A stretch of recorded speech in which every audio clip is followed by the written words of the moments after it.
Hi all, welcome to the next video of Bright to success.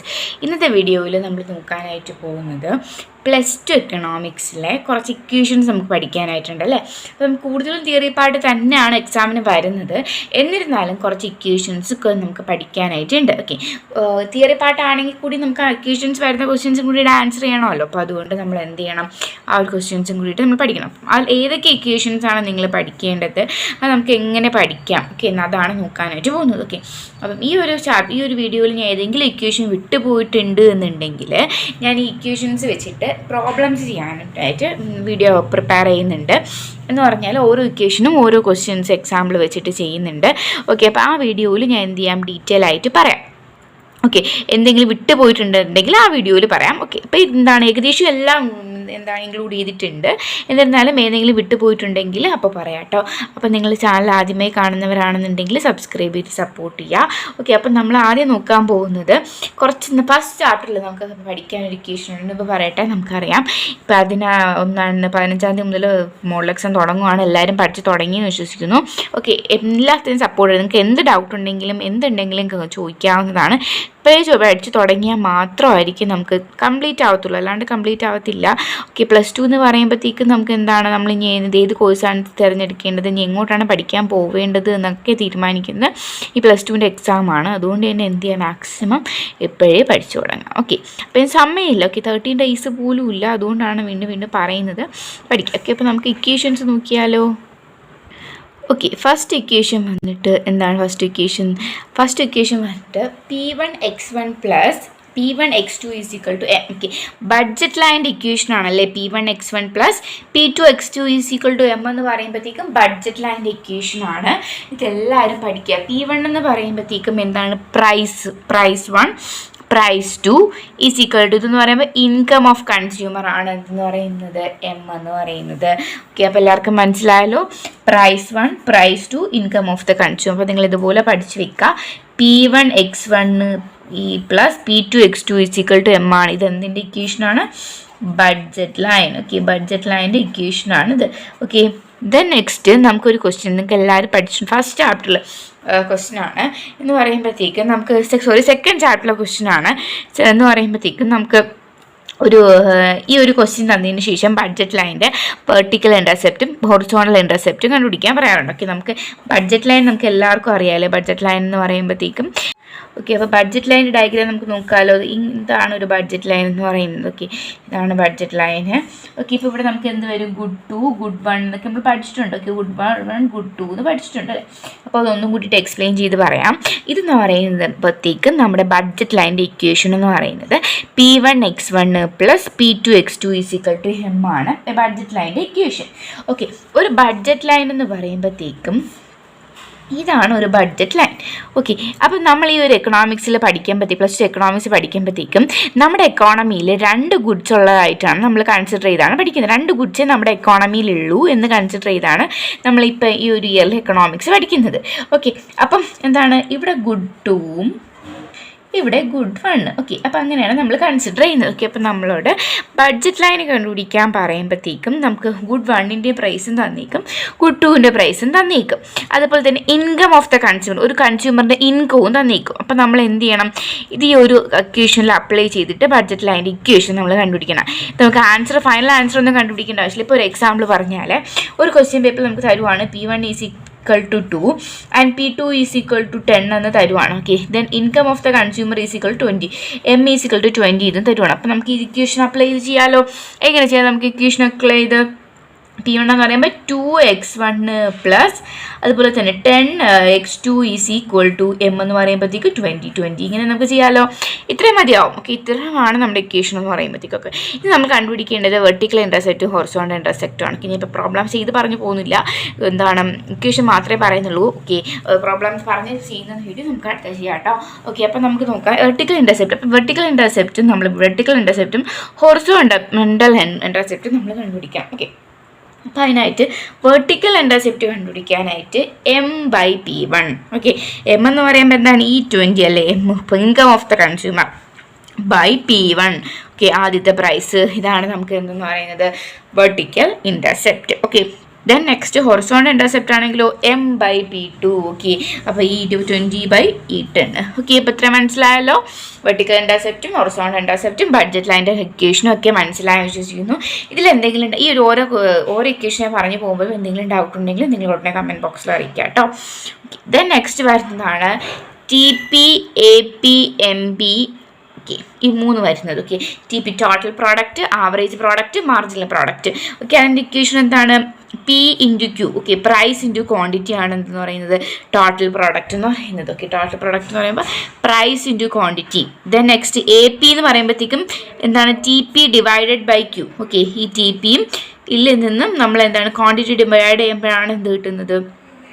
Then next വരുന്നതാണ് MB എന്ന് പറയുന്നത്. Then എന്താണ് MB വരുമ്പോഴത്തേക്ക് TPX minus TPX എന്ന് പറഞ്ഞാൽ നമുക്കിപ്പോൾ 2, 1, 2, 3, 4, 5 ആണ് നമുക്കിപ്പോൾ TP തന്നിട്ടുള്ളത് എന്നുണ്ടെങ്കിൽ എന്താണ് 2ഉം 3 നമ്മളുടെ ഡിഫറൻസ് എന്താണ്? 1 ആണല്ലേ. അതുപോലെ തന്നെ 3ഉം 4ഉം 1 ആണ്. ഓക്കെ, അപ്പോൾ ഇത് നമ്മൾ ഡിഫറൻസ് എടുക്കുന്നതിനാണ് നമ്മൾ TP എന്താണ് MB എന്ന് പറയുന്നത്. ഓക്കെ, അപ്പോൾ ഇത്രയും കാര്യങ്ങൾ എല്ലാവർക്കും മനസ്സിലായി വിശ്വസിക്കുന്നു. TP എന്ന് പറഞ്ഞാൽ എന്താണ്? P/Qവും AP എന്ന് പറയുമ്പോഴത്തേക്ക് TP/Qവും ദെൻ എന്താണ് MB എന്ന് പറയുമ്പോഴത്തേക്കും എന്താണ്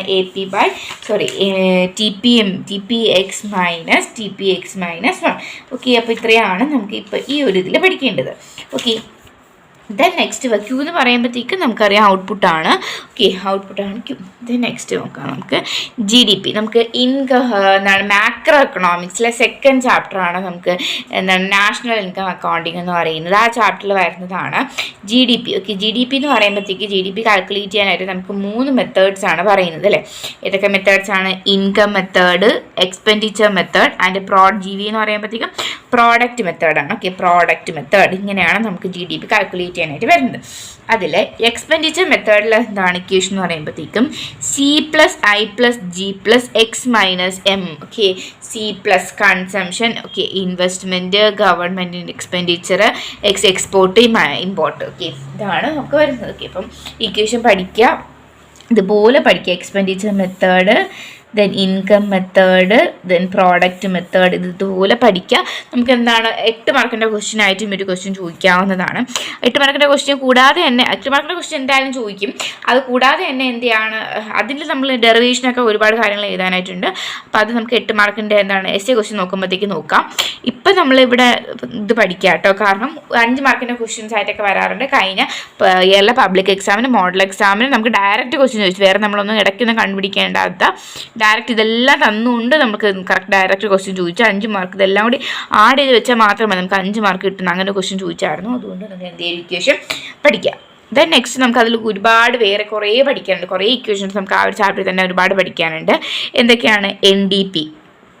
ഓക്കെ, NDP കണ്ടുപിടിക്കേണ്ടത് എങ്ങനെയാണ്? GDP മൈനസ് ഡിപ്രീസിയേഷൻ ആണ് എന്തെന്ന് പറയുന്നത് NDP എന്ന് പറയുന്നത്. ദെൻ NNP NB പഠിക്കണം. ഓക്കെ, NNP NB എന്ന് പറയുമ്പോൾ GNP NB minus depreciation. Okay, നിങ്ങളൊരു ബുക്ക് എടുക്കുക, ഞാൻ എഴുതിയിട്ടുള്ള ഇക്വേഷൻ എല്ലാം അതുപോലെ എഴുതിയെടുക്കുക, അല്ലെങ്കിൽ സ്ക്രീൻഷോട്ട് ചെയ്ത് വെക്കുക. ഓക്കെ, അപ്പോൾ നമുക്ക് നോക്കാം. NNP NB എന്ന് പറയുമ്പോഴത്തേക്കും GNP NB. ഓക്കെ, നിങ്ങൾക്ക് NNP NB അപ്പോൾ NB ആണ്. അപ്പോൾ നമുക്ക് എങ്ങനെ ചെയ്യാം? GNP. ഓക്കെ, നമ്മളിവിടെ എന്താണ് G ആക്കി. Okay, GNP MB minus depreciation. അതുപോലെ തന്നെ ഒരുപാട് ഇക്വേഷൻസ് പഠിക്കണം. നമുക്ക് പ്രോബ്ലം ചെയ്യുമ്പോൾ ഒന്നുകൂടി ഡീറ്റെയിൽ ആയിട്ട് നോക്കാം, അപ്പോഴേ മനസ്സിലാവത്തുള്ളതുകൊണ്ടാണ് ഇപ്പോൾ ഇതിൽ കൂടുതൽ ആഡ് ചെയ്യാത്തത്. അതുപോലെ നോക്കിയാൽ GNP NP എന്ന് പറയുമ്പോഴത്തേക്ക് എന്താണ്? GDP MB minus plus NFIA. Okay, NFIA. Then next NNP FC എന്ന് പറഞ്ഞാൽ എന്താണ്? NNP MP minus indirect. ഇപ്പോൾ ഇതൊന്നും മനസ്സിലായില്ല എന്ന് എനിക്കറിയാം, കാരണം ഒന്നും മനസ്സിലാവത്തില്ല. ഓക്കെ, ഞാൻ നോർമലി പഠിച്ചുകൊണ്ടിരുന്ന സമയത്തും എനിക്ക് ഈ ഒരു ചാപ്റ്ററിൽ ഒന്നും മനസ്സിലാവത്തില്ല. പ്രോബ്ലംസ് നോക്കുമ്പോൾ വളരെ ഡീറ്റെയിൽ ആയിട്ട് മനസ്സിലാവുന്നതായിരിക്കും. വെറുതെ ഞാൻ ഇങ്ങനെ ഇക്വേഷൻ മാത്രം കാണിക്കുമ്പോഴത്തേക്ക് നിങ്ങൾക്കൊന്നും മനസ്സിലാവില്ലെന്ന് എനിക്കറിയാം. എന്നാൽ ഈ ഇക്വേഷൻസൊക്കെ ഒന്ന് അറിഞ്ഞിരിക്കാൻ വേണ്ടിയിട്ട് ഒന്നുകൂടി പറയുന്നതാണ്. ചില 1 മാർക്കിൻ്റെ ക്വസ്റ്റ്യൻസിനൊക്കെ നമുക്ക് ഇക്വേഷൻസ് മാത്രം ചോദിക്കാറുണ്ട്, അതുകൊണ്ടാണ് പറയുന്നത്. ഓക്കെ, അപ്പോൾ ആ ഒരു ചാപ്റ്ററിൽ ഇക്വേഷൻ നമുക്ക് ജസ്റ്റ് നോക്കി വിടാം. ഓക്കെ, ഇതിൻ്റെ നമുക്ക് പ്രോബ്ലംസ് ചെയ്യുമ്പോൾ കുറച്ചും കൂടിയിട്ട് മനസ്സിലാവും. ഓക്കെ, ദെൻ നെക്സ്റ്റ് വരുന്നതാണ് GDP ഡിഫ്ലേറ്റർ എന്ന് പറയുന്നത്. GDP ഡിഫ്ലേറ്ററിൻ്റെ ക്വസ്റ്റ്യൻ 100% ഷുവറായിട്ട് നമുക്ക് ചോദിച്ചിരിക്കും, ഉറപ്പാണ്. എന്തൊക്കെ ചോദിച്ചില്ല എന്നുണ്ടെങ്കിലും ഈ ഒരു ക്വസ്റ്റ്യൻ ചോദിക്കും. ഓക്കെ, അപ്പോൾ GDP ഡിഫ്ലേറ്ററിൻ്റെ ആൻസർ എന്താണ്? Nominal GDP by real GDP into 100 ആണ് എന്തെന്ന് പറയുന്നത് GDP ഡിഫ്ലേറ്റർ എന്ന് പറയുന്നത്. ഓക്കെ, ചില ക്വസ്റ്റ്യൻ പേപ്പറിൽ നമുക്ക് തന്നേക്കും കറണ്ട് പ്രൈസ്. ഇപ്പോൾ ഒരു എക്സാമ്പിൾ പറഞ്ഞാൽ current price is equal to 10. Then എന്താണ് constant price is equal to 20. Find GDP deflator. ഇങ്ങനെയായിരിക്കും ക്വസ്റ്റ്യൻ തരുന്നത്. നമുക്ക് എന്ത് ഇക്വേഷനെ അറിയാവൂ? Nominal GDP by real GDP into 100 equation. അപ്പോൾ നോമിനൽ GDP ഇവിടെ തന്നിട്ടില്ല, റിയൽ GDP ഇവിടെ തന്നിട്ടില്ല. പിന്നെ കോൺസ്റ്റൻറ്റ് കാരണം നമ്മൾ എങ്ങനെ കണ്ടുപിടിക്കും പറയാം. എന്ന് പറഞ്ഞാൽ നോമിനൽ GDP എന്ന് പറയുമ്പോഴത്തേക്കും കറണ്ട് പ്രൈസും ദെൻ റിയൽ GDP എന്ന് പറയുമ്പോഴത്തേക്കും കോൺസ്റ്റൻറ്റ് പ്രൈസും ആണ്. ഓക്കെ, എന്താണ് നോമിനൽ GDP എന്ന് പറയുമ്പോഴത്തേക്കും കറണ്ട് പ്രൈസും കോൺസ്റ്റൻറ്റ് റിയൽ GDP എന്ന് പറയുമ്പോൾ കോൺസ്റ്റൻറ്റ് പ്രൈസും ആണ്. ഇത് നമുക്ക് 1 മാർക്കിൻ്റെ ക്വസ്റ്റ്യൻ ആയിട്ട് അല്ലാണ്ട് ഈ ഒരു ഇക്വേഷൻ ബേസ് അല്ലാണ്ട് ക്വസ്റ്റ്യൻ ചോദിക്കുക. നോമിനൽ GDP എന്താണ്, റിയൽ GDP എന്താ. അപ്പം നിങ്ങൾ എന്ത് എഴുതാം? നോമിനൽ GDP എന്ന് പറഞ്ഞാൽ കറണ്ട് പ്രൈസും ദെൻ റിയൽ GDP എന്ന് പറഞ്ഞാൽ കോൺസ്റ്റൻറ്റ് പ്രൈസ്. ഓക്കെ, ഇങ്ങനെ എഴുതാമല്ലോ. ഓക്കെ, ദെൻ നെക്സ്റ്റ് വരുന്നതാണ് വാല്യൂ ഓഫ് ഔട്ട്പുട്ടിൻ്റെ ഇക്വേഷൻ. ഇത് ഈ ഒരു ചാപ്റ്ററിൽ വരുന്നതാണ്. ഓക്കെ, അപ്പോൾ അതുകൊണ്ട് തന്നെ നിങ്ങൾ എന്ത് ചെയ്യുക, ജസ്റ്റ് ഞാൻ പറഞ്ഞു പോകാം എന്നാലും. Okay, value GDP factor cost plus net indirect tax plus intermediate consumption. ഇതെന്താണ്? ഇതൊക്കെ ക്വസ്റ്റിനെ തരും കേട്ടോ. നമുക്ക് ഒരുപാട് കുഴപ്പിക്കത്തൊന്നുമില്ല. എല്ലാം ഡയറക്റ്റ് ക്വസ്റ്റ്യൻ തന്നെ നമുക്ക് ഒരുപാട് പഠിക്കാം. ഓക്കെ, കണ്ടുപിടിച്ചൊക്കെ പഠിക്കാനായിട്ട് ഉണ്ടാവെങ്കിലും നമുക്ക് എല്ലാ ക്വസ്റ്റിനെ തന്നെ തന്നേക്കും. അതുകൊണ്ട് പേടിക്കേണ്ട ആവശ്യമില്ല. ഫാക്ടർ കോസ്റ്റ് കണ്ടുപിടിക്കുന്നെങ്കിലും നമുക്ക് ഫാക്ടർ കോസ്റ്റ് എന്ന് പറഞ്ഞില്ല. ചിലപ്പോൾ നമുക്ക് ഫാക്ടർ കോസ്റ്റ് ഡയറക്റ്റ് തന്നേക്കത്തില്ല. ഫാക്ടർ കോസ്റ്റിന് പകരം നമുക്ക് എന്ത് വരും? റെൻറ്റ് വരും, വേജസ് വരും, ഇൻട്രസ്റ്റ് വരും, പ്രോഫിറ്റ് വരും. ഓക്കെ, അപ്പോൾ നമ്മൾ എന്ത് ചെയ്യണം? ഫാക്ടർ കോസ്റ്റ് കണ്ടുപിടിക്കേണ്ട ഇക്വേഷനാണ് ഇത്. ഓക്കെ, ദെൻ നെക്സ്റ്റ് വരുന്നതാണ് എന്താണ് PI personal income. Personal income കണ്ടുപിടിക്കാനായിട്ട് എങ്ങനെയാണ് നമുക്ക് ചെയ്യാൻ പറ്റുക? NNPFC minus undistributed profit minus net indirect payment plus minus cooperative plus transfer payment. Okay, ഇതാണ് ഇവിടെ ബാക്കി എല്ലാം മൈനസ് ചെയ്തതിനു ശേഷം ട്രാൻസ്ഫർ പേയ്മെൻറ്റ് മാത്രമായിട്ട് ആഡ് ചെയ്യുന്നു. ഇതൊക്കെ ഡയറക്റ്റ് ക്വസ്റ്റ്യൻ പേപ്പറിൽ ഇതാണ് ഓരോന്നിൻ്റെയും വാല്യൂ തരും. ഓക്കെ, അതുകൊണ്ട് അതിനെ പറ്റിയിട്ട് ബോധർ ചെയ്യേണ്ട ആവശ്യമില്ല. ഓക്കെ, അതുപോലെ തന്നെ വേറൊരു കാര്യം പറയട്ടെ. നമ്മൾ എത്ര ക്ലാസ് നിങ്ങൾ കേട്ടാലും, എത്ര സ്കൂളിലായാലും നമ്മുടെ യൂട്യൂബിലായാലും മറ്റേ ആരുടെ ക്ലാസ് കേട്ടാലും എൻ്റെ ക്ലാസ് കേട്ടാലും എല്ലാം നമുക്ക് കേൾക്കാൻ മാത്രമേ പറ്റത്തുള്ളൂ. ഈ ഇക്വേഷൻസൊക്കെ നിങ്ങൾ തന്നെ പഠിക്കണം. ഓക്കെ, വേറെ ഒരു വഴിയില്ല. ഓക്കെ, ഇപ്പം നമുക്ക് ബാക്കി സബ്ജക്ട്സ് ബിസിനസ് സ്റ്റഡീസൊക്കെ ആണെങ്കിൽ നമ്മൾ പറഞ്ഞു തരുമ്പോൾ തന്നെ നിങ്ങൾക്ക് പെട്ടെന്ന് മനസ്സിലാവും. ആ ഒരു ക്ലാസ് കേട്ടാൽ മാത്രം മതി നിങ്ങൾക്ക് എന്താണ് എക്സാം എഴുതാനായിട്ട്. പക്ഷേ ഇതെന്ന് പറയുമ്പോഴത്തേക്കും നിങ്ങൾ പഠിക്കുക തന്നെ വേണം. ഇക്വേഷൻസൊക്കെ എന്ത് ചെയ്യണം? പഠിച്ചാൽ മാത്രമേ പറ്റത്തുള്ളൂ. അതുകൊണ്ട് എന്ത് ചെയ്യുക? മാക്സിമം പഠിക്കുക. എന്ത് സപ്പോർട്ട് വേണമെന്നുണ്ടെങ്കിൽ നിങ്ങൾക്ക് കമൻറ്റ് ബോക്സിൽ അറിയിക്കാവുന്നതാണ്. അതുകൊണ്ട് മാക്സിമം എത്രയും നല്ല പോലെ പഠിക്കാനായിട്ട് നോക്കാം. ഓക്കെ, അപ്പോൾ നമുക്ക് ബാക്കി ഇക്വേഷൻസ് നോക്കാം. Then personal disposable income. Okay, personal disposable income എങ്ങനെയാണ്? Personal income minus transfer payment minus non tax payment ആണ് എന്തെന്ന് പറഞ്ഞാൽ personal disposable income. Okay, then next വരുന്നതാണ് നമ്മുടെ മണി ആൻഡ് ബാങ്കിങ് എന്ന് പറയുന്ന ചാപ്റ്റർ. വളരെ ഇമ്പോർട്ടൻ്റ് ആയിട്ടുള്ള ഒരു ചാപ്റ്ററാണ്. ഒരു 8 മാർക്കിൻ്റെ ഒരു ക്വസ്റ്റ്യൻ ആ ഒരു ചാപ്റ്ററിൽ നിന്ന് ഉറപ്പാണ്. കാരണം നമുക്ക് സെൻട്രൽ ബാങ്കിൻ്റെ ഫങ്ഷൻസ് പഠിക്കാനുണ്ട്, മണിയുടെ ഫങ്ഷൻസ് പഠിക്കാനുണ്ട്, RBIയുടെ ഫങ്ഷൻസ്, അങ്ങനെ ഒരുപാട് കാര്യങ്ങൾ നമുക്ക് പഠിക്കാനായിട്ട് കൊമേഴ്ഷ്യൽ ബാങ്കിൻ്റെയൊക്കെ നമുക്ക് ആ ഒരു ചാപ്റ്ററിൽ പഠിക്കാനായിട്ടുള്ളത് കൊണ്ട് തന്നെ നമുക്ക് ആ ഒരു ചാപ്റ്ററിൽ നിന്നും ഒരുപാട് ക്വസ്റ്റ്യൻസ് പ്രതീക്ഷിക്കാവുന്നതാണ്. ഓക്കെ, അപ്പോൾ അതുകൊണ്ട് ആ ഒരു ചാപ്റ്റർ മാക്സിമം നല്ലപോലെ പഠിക്കുക. ഓക്കെ, ദെൻ നെക്സ്റ്റ് നമുക്ക് നോക്കാം. ആ ഒരു ചാപ്റ്ററിൽ വരുന്നതാണ് M1 എന്ന് പറയുമ്പോഴത്തേക്കും ഇക്വേഷൻ. ഓക്കെ, നമുക്ക് എന്താണ് പ്രോബ്ലം ചെയ്യാനൊന്നും അല്ല, ഇതുപോലെ ഇക്വേഷൻ എഴുതാനായിട്ട് ചോദിക്കും. ഓക്കെ, ഇതുപോലെ നമുക്ക് ഈ ഇക്വേഷൻ എഴുതാനായിട്ട് ചോദിക്കും. ഓക്കെ, 4 ആസ്പെക്ട്സ് ഏതൊക്കെയാണെന്ന് പറഞ്ഞിട്ട് നമുക്ക് ചോദിക്കും. അതുകൊണ്ട് നിങ്ങൾ എന്താണ് ചെയ്യേണ്ടത്?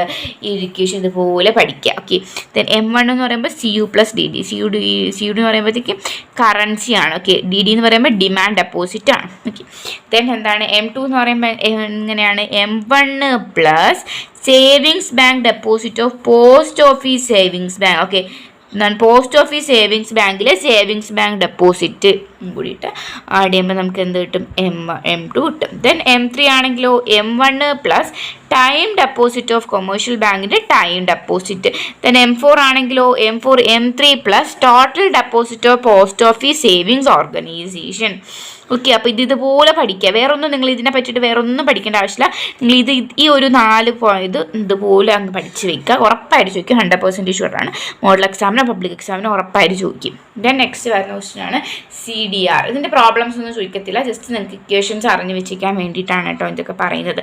ചോദിക്കുന്നുണ്ടെങ്കിൽ നിങ്ങൾക്ക് പ്രോബ്ലം ചോദിക്കുന്നുണ്ടെങ്കിൽ ബഡ്ജറ്റ് ലൈൻ്റെ പ്രോബ്ലം ചോദിക്കാം. പിന്നെ വേറെ ചോദിക്കുന്നത് GDP കണ്ടുപിടിക്കാൻ ഇൻകം മെത്തേഡിൽ ആ മെത്തേഡ്സിലൊക്കെ GDP, പിന്നെ അല്ലെങ്കിൽ പേഴ്സണൽ ഇൻകം, പേഴ്സണൽ ഡിസ്പോസിബിലിറ്റി, ഈ 4 പ്രോബ്ലംസ് മാത്രമേ അങ്ങനെ ചോദിക്കാറുള്ളൂ. പിന്നെ ബാക്കിലോട്ട് വരുന്ന കുറച്ച് 2-3 പ്രോബ്ലംസ് ഇത്രയും ചോദിക്കാറുള്ളൂ. ഇതിൻ്റെ ഒരു പ്രോബ്ലം ചോദിക്കാറില്ല. ഇത് നമുക്ക് ഡയറക്റ്റായിട്ട് എഴുതാൻ ചോദിക്കും. ഇതിന് എങ്ങനെ ഇതൊക്കെ നമുക്ക് ഇക്വേഷൻസ് പഠിച്ചു വയ്ക്കുക. CDR = CU + DD, CU/DD. Then RDR എന്ന് പറയുമ്പോൾ R/DD. ഈ ഒരു ക്വസ്റ്റ്യൻ ഉണ്ടല്ലോ, ഇത് കഴിഞ്ഞ ഇയറിൽ പബ്ലിക് എക്സാമിന് എന്താണ് ഈ RDR എന്ന് പറഞ്ഞ് കറക്റ്റ് ഇങ്ങനെ ചോദിച്ചായിരുന്നു. നമുക്ക് ഇക്വേഷൻ മാത്രം എഴുതാനായിട്ട് ചോദിച്ചായിരുന്നു. ഓക്കെ, അപ്പോൾ അതുകൊണ്ട് ജസ്റ്റ് നോക്കി വെക്കാം. ദെൻ നെക്സ്റ്റ് വരുന്നതാണ് മണി മൾട്ടിപ്ലയർ. മണി മൾട്ടിപ്ലയർ എന്ന് പറയുമ്പോൾ ഇക്വേഷൻ എന്താണ് 1 + CDR/CDR + എന്താണ് RDR. ഓക്കെ, ഇതാണ് ഇക്വേഷൻ. ഇത് നമുക്ക് ജസ്റ്റ് ഇങ്ങനെ പഠിച്ചു വെച്ചാൽ മാത്രം മതി, വേറെ ഒന്നും വേണ്ട. ദെൻ MBSും MBCയും ഓക്കെ എന്താണ് marginal propensity to save, marginal propensity to കൺസ്യൂമും. ഓക്കെ, MBS + MBC എന്ന് പറയുമ്പോൾ 1 ആണ്. ഓക്കെ, 1 മാർക്ക് ക്വസ്റ്റൻ ആയിട്ടൊക്കെ ചോദിക്കാം. MBS + MBC = 1 ആണ്. MBC എന്ന് പറയുമ്പോൾ എന്താണ് ഡെൽറ്റ കൺസംഷൻ ബൈ Y എന്ന് പറയുമ്പോഴത്തേക്കും ഇൻകം ആണ്. ഓക്കെ, ദെൻ MBS ആണെങ്കിലോ delta consumption by delta Y. Okay, then next വരുന്നതാണ് അഗ്രിഗേറ്റ് ഡിമാൻഡ്. അഗ്രിഗേറ്റ് ഡിമാൻഡ് എന്ന് പറയുമ്പോഴത്തേക്കും നമുക്ക് അഗ്രിഗേറ്റ് ഡിമാൻഡ് 2 സെക്ടർ എക്കോണമിയിലൊക്കെ 2 സെക്ടർ എക്കോണമിയിൽ പഠിക്കാനുണ്ട്, 3 സെക്ടർ എക്കോണമി പഠിക്കാനുണ്ട്, 4 സെക്ടർ എക്കോണമി പഠിക്കാനായിട്ടുണ്ട്. അല്ലെങ്കിൽ നമുക്ക് 2 സെക്ടറും 3 സെക്ടറും മാത്രമേ ചോദിക്കാറുള്ളൂ. 4 സെക്ടറിൻ്റെ ക്വസ്റ്റ്യൻസ് നമുക്ക് എക്സാമിന് വരാറില്ല. ഓക്കെ, അപ്പം നിങ്ങൾ എന്ത് ചെയ്യണം, ഈ ഒരു ഇത് പഠിക്കണം. ഓക്കെ, ആദ്യം നിങ്ങൾ പഠിക്കേണ്ട അഗ്രിഗേറ്റ് ഡിമാൻഡ് കണ്ടുപിടിക്കാനായിട്ട്. ഓക്കെ, ഒരു എക്കോണമിയിൽ ടോട്ടൽ ഡിമാൻഡ് അഗ്രിഗേറ്റ് ഡിമാൻഡ് എന്ന് പറയുമ്പോൾ ടോട്ടൽ ഡിമാൻഡാണ്. ഓക്കെ, ടോട്ടൽ ഡിമാൻഡ് കണ്ടുപിടിക്കാനായിട്ട് ഈ ഒരു ഇക്വേഷൻ ഇതുപോലെ പഠിച്ചു വെക്കുക. ഓക്കെ എന്ന് പറയുമ്പോഴത്തേക്കും AD = C bar + CY + I. Okay, C bar + CY + I bar. Okay, ഇതാണ് എന്തെന്ന് പറയുന്നത് AD എന്ന് പറയുമ്പോഴത്തേക്കും. ഓക്കെ, അപ്പം ദെൻ അതിൽ തന്നെ ഓക്കെ 2 സെക്ടർ എക്കോണമിയിൽ തന്നെ ഇക്വിലിബ്രിയം ഇൻകം കണ്ടുപിടിക്കാനായിട്ട് C bar + I bar / 1 - C. Okay, അപ്പോൾ ഇതാണ് ഇക്വിലിബ്രിയം ഇൻകത്തിൻ്റെ ഇക്വേഷൻ. Okay, 2 sector. അപ്പം നിങ്ങളോട് 2 സെക്ടർ എക്കോണമിയുടെ ഇക്വിലിബ്രിയം അഗ്രിഗേറ്റ് ഡിമാൻഡോ ഇക്വിലിബ്രിയം ഇൻകോ കണ്ടുപിടിക്കാൻ പറഞ്ഞാൽ ഇതാണ് ഇക്വേഷൻ. ദെൻ 3 സെക്ടർ എക്കോണമി ആണെന്നുണ്ടെങ്കിൽ ഇതാണ് ഇക്വേഷൻ. ഇത് പഠിച്ച് വെക്കുക. ഓക്കെ, പ്രോബ്ലം ചെയ്യുമ്പോൾ നിങ്ങൾക്ക് കുറച്ചും കൂടി മനസ്സിലാവും ഏതാണ് അപ്ലൈ ചെയ്യേണ്ടത്, എന്താണ് CR CD എന്നൊക്കെ ഉള്ള കറക്റ്റ് അപ്പം മനസ്സിലാവും. കാരണം എന്ന് പറഞ്ഞാൽ ഇത് ചോദിക്കാൻ കേട്ടോ, അത് ചിലപ്പോൾ നമുക്ക് പ്രോബ്ലം വലിയ മാർക്കിനൊന്നും ചോദിക്കാറില്ല, 3 മാർക്കിനോ 2 മാർക്കിനോ ഒക്കെ നമുക്ക് ഈ ഒരു ക്വസ്റ്റ്യൻ ചോദിക്കാവുന്നതാണ്. അതുകൊണ്ട് പഠിച്ചു വെക്കുക. ഓക്കെ, ദെൻ നെക്സ്റ്റ് വരുന്നതാണ് ടാക്സ് മൾട്ടിപ്ലെയർ കണ്ടുപിടിക്കാനായിട്ട് ഉള്ള ഇക്വേഷനാണ് -C/1 - C എന്ന് പറയുന്നത്. ഓക്കെ, നമുക്ക് ലാസ്റ്റ് ചാപ്റ്റേഴ്സിൽ ഓക്കെ എന്താണ് ഇത് മാക്രോ എക്കണോമിക്സിൻ്റെ ബേസ് ആയിട്ടുള്ള ക്വസ്റ്റ്യൻസ് ആണ് ഇത് ഇപ്പോൾ പറഞ്ഞു പോകുന്നത്. ലാസ്റ്റ് ചാപ്റ്റേഴ്സിൽ വരുന്ന ക്വസ്റ്റ്യൻ ആണ്. ഓക്കെ, അപ്പോൾ നമുക്ക് എന്താണ് ടാക്സ് മൾട്ടിപ്ലെയർ ആണല്ലോ. അപ്പോൾ ടാക്സ് മൾട്ടിപ്ലെയർ കണ്ടുപിടിക്കാനുള്ള ഇക്വേഷൻ എന്താണ് -C/1 - C. ഓക്കെ, വളരെ ഈസിയാണ്. ഇത് ജസ്റ്റ് നോക്കി വെച്ചാൽ മതി. ചിലപ്പോൾ ടാക്സ് മൾട്ടിപ്ലെയറൊക്കെ കണ്ടുപിടിക്കാനായിട്ട് ഇടയ്ക്കൊക്കെ ക്വസ്റ്റ്യൻസ് വരാറുണ്ട്. അതുകൊണ്ട് ടാക്സ് മൾട്ടിപ്ലെയറിൻ്റെ ആ ഒരു ഇക്വേഷൻ നോക്കി വെക്കാം കേട്ടോ, ഇടയ്ക്ക് ക്വസ്റ്റ്യൻസ് വരാറുണ്ട്. ദെൻ നെക്സ്റ്റ് വേറൊരു മൾട്ടിപ്ലെയർ ആണ് ഗവൺമെൻറ് എക്സ്പെൻഡിച്ചർ മൾട്ടിപ്ലെയർ. ഞാൻ ഇവിടെ എഴുതിയിട്ടില്ല, ഇവിടെ എഴുതാം കേട്ടോ. ഗവൺമെൻറ് എക്സ്പെൻഡിച്ചർ മൾട്ടിപ്ലെയർ എന്ന് പറയുന്നത്. ഓക്കെ, അതെങ്ങനെയാണ് ΔY/ΔG ആണ് എന്തെന്ന് പറയുന്നത് ഗവൺമെൻറ് എക്സ്പെൻഡിച്ചർ മൾട്ടിപ്ലെയർ. അല്ലെങ്കിൽ നമുക്ക് എങ്ങനെ എഴുതാം 1 - 1 - C ആണ് എന്തെന്ന് പറയുന്നത് ഡെൽറ്റ മൾട്ടിപ്ലെയർ. ഓക്കെ, അപ്പം നമുക്ക് ഇങ്ങനെ ചോദിച്ചാൽ ക്വസ്റ്റ്യൻസ് വരുമ്പോഴത്തേക്കും നമുക്ക് C മാത്രം കൺസംഷൻ മാത്രം തന്നിരിക്കും. ഓക്കെ, അപ്പം നമുക്ക് ഇതിൽ നമ്മളോട് എന്ത് പറയും ഗവൺമെൻറ് എക്സ്പെൻഡിച്ചർ കണ്ടുപിടിക്കാനായിട്ട് പറയും. ഓക്കെ, അപ്പം നമുക്ക് എങ്ങനെ എഴുതാം 1/1 - C. 1/1 - C ആകുമ്പോൾ നമുക്കറിയാലോ, ഇപ്പോൾ ഒരു 4 ആണ് തരുന്നുണ്ടെങ്കിൽ 1/1 - 4. ഓക്കെ, അപ്പോൾ എഴുതാറിയാലോ. അതാണ്. ദെൻ ഹൈ പവേർഡ് മണി കണ്ടുപിടിക്കാനുള്ളത് ഇക്വേഷൻ എന്താണ് CU + R + G ആണ് ഹൈ പവേർഡ്. ഇതൊക്കെ ഇക്വേഷൻ പഠിച്ചു വെച്ചാൽ മതി, ക്വസ്റ്റ്യൻസ് ചോദിക്കത്തില്ല. ദെൻ മണി സപ്ലൈയുടെ ഇക്വേഷൻ എന്താണ് money multiplier × H. Okay, high powered money. Then output മൾട്ടിപ്ലെയറിൻ്റെ ഇക്വേഷൻ എന്താണ് change in income by change in autonomous consumption ആണ്. എന്താണ് ഏത് മൾട്ടിപ്ലെയർ ആണ് ഔട്ട്പുട്ട് മൾട്ടിപ്ലെയർ. ഓക്കെ, അപ്പോൾ എല്ലാവർക്കും ഇത്രയും കാര്യങ്ങൾ മനസ്സിലായെന്ന് വിശ്വസിക്കുന്നു. ഇതിൽ എന്തെങ്കിലും ഡൗട്ട് ഉണ്ടെങ്കിൽ നിങ്ങൾക്ക് കമൻറ്റ് ബോക്സിൽ അറിയിക്കാവുന്നതാണ്. ഓക്കെ, അപ്പോൾ നമ്മൾ ഏതൊക്കെയാണ് പഠിച്ചത് ടാക്സ് മൾട്ടിപ്ലയറും പഠിച്ചു, ദെൻ ഗവൺമെൻറ് മൾട്ടിപ്ലയറും അതുപോലെ തന്നെ ഔട്ട്പുട്ട് മൾട്ടിപ്ലയറും പഠിച്ചു. Then slope of budget line. Okay, ഇത് ആദ്യം പറയേണ്ടായിരുന്നു. ഓക്കെ, ലാസ്റ്റ് പറയാം. Okay, slope of budget line എന്ന് പറയുമ്പോഴത്തേക്ക് -P1/P2. നമ്മൾ ഓൾറെഡി പറഞ്ഞില്ലേ, പ്രൈസിൻ്റെ കാര്യം പറഞ്ഞില്ലേ. അപ്പോൾ ആദ്യം തരുന്നത് നമ്മൾ ആദ്യത്തെ P1 പ്രൈസ് ബൈ P2, രണ്ടാമത്തെ പ്രൈസാണ് സ്ലോപ്പ് ഓഫ് ബഡ്ജറ്റ് ലൈൻ എന്നുണ്ട്. ബഡ്ജറ്റ് ലൈൻ്റെ സ്ലോപ്പ്. ഓക്കെ, വേറെ എന്ത് പഠിച്ചില്ലെങ്കിൽ ബഡ്ജറ്റ് ലൈൻ പഠിച്ചു വെക്കുക, അതെന്തായാലും ചോദിക്കുന്ന ക്വസ്റ്റ്യൻ ആണ്. ഓക്കെ, അപ്പം നമുക്ക് ഇതിൻ്റെ എല്ലാ ഇക്വേഷൻ പഠിച്ചേക്കുക. 1 മാർക്കും 2 മാർക്കൊക്കെ ആയിട്ട് നമുക്ക് ഇക്വേഷൻ ചോദിക്കാവുന്നതാണ്. ഇക്വേഷൻ നമുക്ക് എന്താണ്, ക്വസ്റ്റ്യൻസ് അല്ലാണ്ട് ഇക്വേഷൻസ് എഴുതാനായിട്ട് ചോദിക്കാവുന്നതാണ്. അപ്പം നിങ്ങൾ എല്ലാത്തിൻ്റെ ഇക്വേഷൻസ് പഠിച്ചു വെക്കുക. പിന്നെ പ്രോബ്ലംസ് ചെയ്യാനായിട്ട് പഠിക്കേണ്ടതെന്ന് പറയുമ്പോഴത്തേക്കും ബഡ്ജറ്റ് ലൈൻ പഠിക്കണം. ഓക്കെ, ബഡ്ജറ്റ് ലൈൻ പഠിക്കണം. പിന്നെ എന്താണ്, സ്ലോപ്പ് ഓഫ് ബഡ്ജറ്റ് ലൈൻ പഠിക്കണം. Then vertical axis intercept, horizontal intercept, budget line, പിന്നെ സ്ലോപ്പ് ഓഫ് ബഡ്ജറ്റ് ലൈന്, പിന്നെ വെർട്ടിക്കൽ ഇൻ്റർസെപ്റ്റ്, പിന്നെ ഹൊറിസോണ്ടൽ ഇൻ്റർസെപ്റ്റ് പഠിക്കണം. പിന്നെ വരുന്നത് tax multiplier. Okay, tax multiplier പഠിക്കണം. ദെൻ ഗവൺമെൻറ് മൾട്ടിപ്ലയർ പഠിക്കണം. ദെൻ ഔട്ട്പുട്ട് മൾട്ടിപ്ലയറിൻ്റെ പഠിക്കണം. പിന്നെ വരുന്നത് എന്താണ്, GDP. ഓക്കെ, GDP 3 മെത്തേഡിൽ GDP കണ്ടുപിടിക്കാനായിട്ട്. ഇത്രയും കാര്യങ്ങൾ മാത്രം നിങ്ങൾ എന്താണ് പ്രോബ്ലം ചെയ്യാനായിട്ട് പഠിച്ചാൽ മതി. ഇത് കൂടുതലൊന്നും പഠിക്കേണ്ട ആവശ്യമില്ല. ബാക്കിയെല്ലാം നിങ്ങൾ എന്ത് ചെയ്യണം, ഇക്വേഷൻ പഠിക്കണം. അത് നമുക്ക് എത്ര പറഞ്ഞു തന്നാലും, ഞാൻ ഒന്നുകൂടി പറയണം, എത്ര പറഞ്ഞു തന്നാലും നിങ്ങൾക്ക് എന്താണ്, നിങ്ങൾ തന്നെ പഠിച്ചേ പറ്റും. ഇക്വേഷൻസ് ആകുമ്പോഴത്തേക്കും നിങ്ങൾ കാണാൻ പഠിച്ചേ പറ്റത്തുള്ളൂ. ഓക്കെ, പിന്നെ നമുക്ക് പഠിക്കാനുള്ളത്, പിന്നെ നമുക്ക് ഈ ഒരു ടെക്സ്റ്റിൽ പഠിക്കാനുള്ളതെന്ന് പറയുമ്പോഴത്തേക്കും സെക്കൻഡ് ചാപ്റ്ററിൽ, ഓക്കെ, മാക്രോ എക്കണോമിക്സിലെ സെക്കൻഡ് ചാപ്റ്ററിൽ നമുക്ക് എന്താണ് സർക്കുലർ ഫ്ലോ ഓഫ് വരുന്നുണ്ട്. അതെന്തായാലും ചോദിക്കും കേട്ടോ. വേറെ എന്തൊക്കെ ചോദിച്ചില്ലെന്നുണ്ടെങ്കിൽ അത് ഉറപ്പായിട്ടും ചോദിക്കും. പബ്ലിക് എക്സാമിനും മോഡൽ എക്സാമിനും രണ്ടും ഒരുപോലെ ചോദിക്കാവുന്ന ഒരു ക്വസ്റ്റ്യനാണ്. ഓക്കെ, അപ്പോൾ അതുകൊണ്ട് തന്നെ ഈ ഒരു ക്വസ്റ്റ്യൻ ഉണ്ടല്ലോ, ഇത് എന്തായാലും പഠിക്കുന്നത് സെപ്പറേറ്റ് എക്സ്പ്ലെയിൻ ചെയ്യാം കേട്ടോ. ഇതിൽ തന്നെ നമുക്ക് റിയൽ ഫ്ലോ ഉണ്ട്, അതുപോലെ തന്നെ മണി ഫ്ലോ ഉണ്ട്, ഇതൊക്കെ പഠിക്കണം. അതുകൊണ്ട് തന്നെ നിങ്ങൾ എന്ത് ചെയ്യുക, അടുത്ത വീഡിയോസിനായിട്ട് വെയിറ്റ് ചെയ്യുക. മാക്സിമം മോഡൽ എക്സാമിന് മുമ്പ് മാക്സിമം പോർഷൻസ് തീർക്കുന്നതായിരിക്കും. എന്തെങ്കിലും ഡൗട്ട് ഉണ്ടെങ്കിൽ കമൻറ്റ് ബോക്സിൽ അറിയിക്കാവുന്നതാണ്. എല്ലാവരും പഠിച്ച് തുടങ്ങിയിട്ടുണ്ടെന്ന് വിശ്വസിക്കുന്നു. തുടങ്ങിയല്ലോ എന്നൊക്കെ ഉള്ളത് കമൻറ്റ് ബോക്സിൽ അറിയിക്കാം കേട്ടോ. Okay, thank you all.